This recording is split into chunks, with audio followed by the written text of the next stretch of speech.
On the 25th January 2011, Newcastle Arts Centre hosted a big conversation on what works in supporting refugees living in Tyne Wear.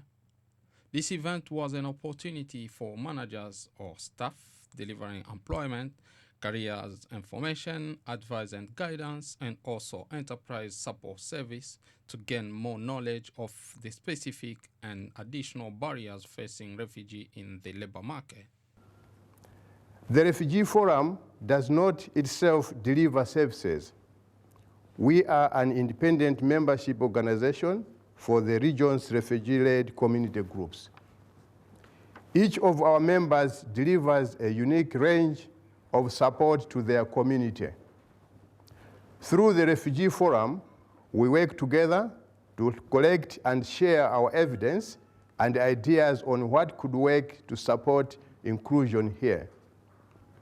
And we use our collective voice to help those who have the task of developing policy, implementing it, and delivering services on the ground. This event, designed as a big conversation and was run by an independent facilitator so that everyone can take an equal part in it. What the skill project is about is that the idea came up with Panganai Sotua, who felt that there were a lot of people with skills in the Northeast and they were unable to use their skills to get into jobs. So he felt that it would be a good idea to make a project whereby people, who have skills, and they can document their testimony of, look, I've been looking for a job and it's been difficult and I've got this, qualifications and things.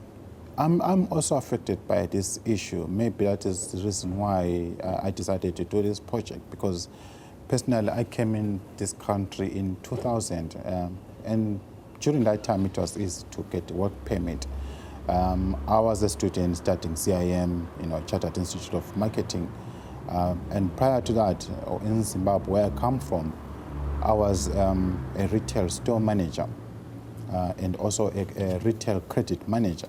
There are a couple of examples, doctors, like Panganai himself, a very highly skilled individual, and also, he was a very top retail manager, and coming to the United Kingdom and having to settle for a very low-skilled, low-paid job.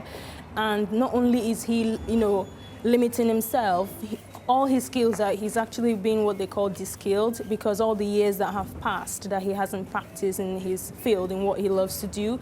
And another problem is he's having to go back to uni to get another qualification like photography, and that's going to take him extra years to get it and come out and start looking for a job. So I think it's a big problem, I think. We understand that there are many things that we within the refugee community can and should do. We want to make responsibility and an active role in helping organizations from all sectors to do this work. We recognize that we ourselves need to understand the context you work in, to appreciate the frameworks and constraints you work under, including limitations of funding. We want to be realistic. We need to appreciate your position and also be aware of what support is available. The workshop didn't involve any presentation, and all the findings will be written and circulated to all attending so that they can share ideas with their colleagues. The Skillet project will seek to use the recommendation to help promote policy and practice to support the economic integration of refugees in the region. Once it started, obviously we got the testimonies. What we want to do in terms of support is not only to present the evidence, is to get a couple of agencies involved, like Job Center Plus, and see what they have to say, and get the recommendations to what will work for them. How can we, change the situation, and then present it. Hopefully we can place it to policymakers and see what they can do. Not only is this project about influencing policy, it's about change happening as the project is going on. The advantage about it is, as we exhibit, we do workshops whereby we invite decision-making people, the locals, the business people, We talk about what is really happening, what are the issues in terms of barriers for the migrants into getting to employment.